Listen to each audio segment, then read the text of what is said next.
যে কোনো বাক্যের শেষ শব্দকে এফএম মেথডে বলা হয় ওই বাক্যের গন্তব্য। বাংলা ভাষার বাক্যগুলো শেষ হয় 3 ধরনের শব্দে। 1, নন ভার্বে, অর্থাৎ ক্রিয়াবাচক নয় এমন শব্দে, যেমন ভাত বাঙালির প্রধান খাদ্য। লক্ষ্য রাখতে হবে কোন শব্দটি? বাক্যের শেষ শব্দ। আমরা জানি শেষ শব্দটি হয়ে থাকে 3 ধরনের। 1 নাম্বার হলো নন ভার্ব, অর্থাৎ ক্রিয়াবাচক নয় এমন শব্দ। ভাত বাঙালির প্রধান খাদ্য, এই বাক্যের শেষ শব্দটি হলো খাদ্য, এটি কিন্তু ক্রিয়াবাচক শব্দ নয়, কাজে এটিকে আমরা বলবো নন ভার্ব। তাহলে 1 ধরনের বাক্যের উদাহরণ পেলাম আমরা, বাক্যের শেষ শব্দটি হয় নন ভার্ব।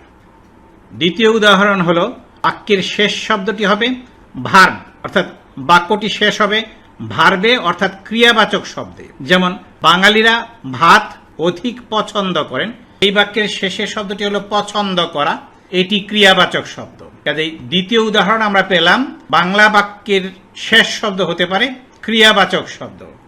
এবং 3 নাম্বার উদাহরণ হলো ভার্বের পরে হয় জাতীয় শব্দ থাকে, যেমন ভাত সহজে রান্না করা হয়, রান্না করা হলো ভার্ব বা ক্রিয়াবাচক শব্দ, এরপরে হয় আছে। আমরা কি বুঝলাম? বাংলা ভাষার বাক্যের শেষ শব্দটিকে বলা হয় ওই বাক্যের গন্তব্য। কাজে প্রথম বাক্যের গন্তব্য হলো খাদ্য, দ্বিতীয় বাক্যের গন্তব্য হলো পছন্দ করেন, এবং তৃতীয় বাক্যের গন্তব্য হলো রান্না করা হয়।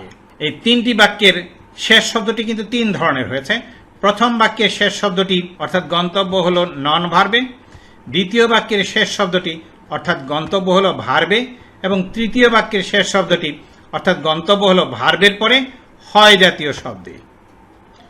নিচের বাক্যগুলো খুব ভালো করে লক্ষ্য করতে হবে।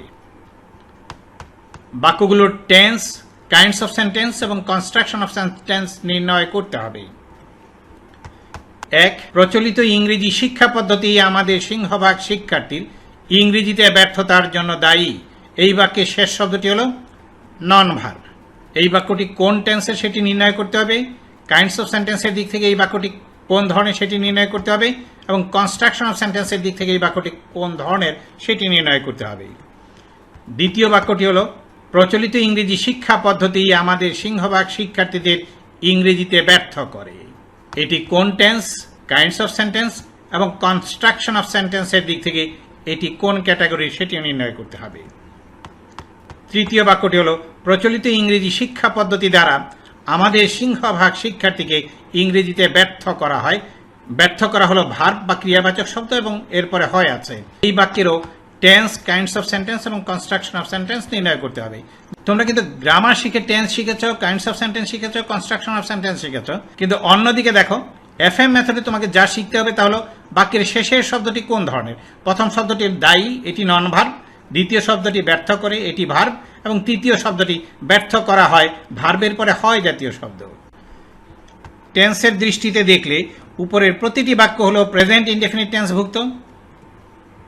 কাইন্ডস অফ সেন্টেন্সের দৃষ্টিতে দেখলে উপরের প্রতিটি বাক্য অ্যাসার্টিভ সেন্টেন্স ভুক্ত। কনস্ট্রাকশন অফ সেন্টেন্সের দৃষ্টিতে দেখলে উপরের প্রতিটি বাক্য সিম্পল সেন্টেন্স ভুক্ত। বলো তো দেখি তোমার এই tense, kinds of sentence, construction of sentence এগুলো নির্ণয় করা সহজ, নাকি এগুলো সব বাদ দিয়ে শেষের শব্দটি নন ভার্ব, ভার্ব এবং ভার্বের পরে হয় জাতীয় শব্দ, এগুলো নির্ণয় করা কি সহজ? বিবেচনা তোমাদের। মনে রাখবে বাংলা বাক্যের শেষ শব্দটির মধ্যেই রয়েছে সবচেয়ে বড় চমক।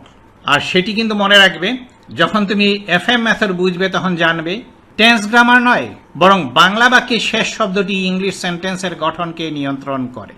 যাক, পরে এ ব্যাপারে বিস্তারিত আলোচনা করব। পৃথিবীতে একমাত্র এফএম মেথডের ফর্মুলা দ্বারাই নিচের প্রতিটি বাক্য দ্বারা 960টি করে ইংলিশ সেন্টেন্সে স্পিকিং করা সম্ভব। প্রথম বাক্যটি হলো আমি এফএম মেথডের ফর্মুলা দ্বারা অনলাইনের মাধ্যমে যে কোনো স্থান থেকে প্রতিদিন 1 ঘন্টা ধরে আমার সুবিধা মতো সময়ে ইংরেজি শিখতে আগ্রহী। এই বাক্যের শেষের শব্দটি আগ্রহী, এটি নন ভার্ব, এবং এফএম মেথডের ফর্মুলার সাহায্যে এই বাক্য থেকে 960টি করে ইংলিশ সেন্টেন্সে স্পিকিং করা সম্ভব। দ্বিতীয় বাক্যটি হলো আমি এফএম মেথডের ফর্মুলা দ্বারা অনলাইনের মাধ্যমে যে কোনো স্থান থেকে প্রতিদিন 1 ঘন্টা ধরে আমার সুবিধা মতো সময় ইংরেজি শিখতে চাই। এই বাক্যের শেষের শব্দটি ক্রিয়াবাচক শব্দ, আর বাকি সব শব্দ কিন্তু 1 নাম্বার বাক্য এবং 2 নাম্বার বাক্যের ক্ষেত্রে একই আছে। শুধু একটি শব্দ পরিবর্তন করার কারণে, অর্থাৎ নন ভার্বের জায়গায় ভার বসিয়ে দেওয়ার কারণে এই 2 নাম্বার বাক্যের মাধ্যমেও এফএম মেথডের ফর্মুলার সাহায্যে 960টি করে ইংলিশ সেন্টেন্সে স্পিকিং করা সম্ভব। বলো তো দেখি, পৃথিবীর আর কোন পদ্ধতিতে কি সেটি সম্ভব? নিশ্চয়ই না। এবার তোমাদের একটি কথা বলতে চাই। গন্তব্য হলো আসল জিনিস। গন্তব্যই নির্ধারণ করবে তোমাকে কোন পথে যেতে হবে। ঠিক তেমনি ভাবে বাংলা বাক্যের শেষ শব্দটি বলে দেবে তোমাকে কোন ফর্মুলার মাধ্যমে ইংরেজি বাক্য গঠন করতে হবে। দেখো, এখানে একটি স্থান চিহ্নিত করা হয়েছে, সিলেট। কারো গন্তব্য যদি হয়ে থাকে সিলেটে, তাহলে তাকে কিন্তু সিলেটের পথেই যাত্রা করতে হবে। আরেকটি স্থান চিহ্নিত করা হয়েছে চট্টগ্রাম। কারো গন্তব্য যদি চট্টগ্রামে হয়ে থাকে, তাহলে কিন্তু তাকে চট্টগ্রামের পথেই আসতে হবে। এবার আরেকটি স্থান চিহ্নিত করা হয়েছে খুলনা। কারো গন্তব্য যদি খুলনায় হয়ে থাকে, তাহলে তাকে কিন্তু খুলনার পথেই আসতে হবে। তার মানে আমরা কি বুঝলাম? গন্তব্যই কিন্তু আসল। গন্তব্যই নির্ধারণ করে দেয় কাকে কোন পথে যেতে হবে।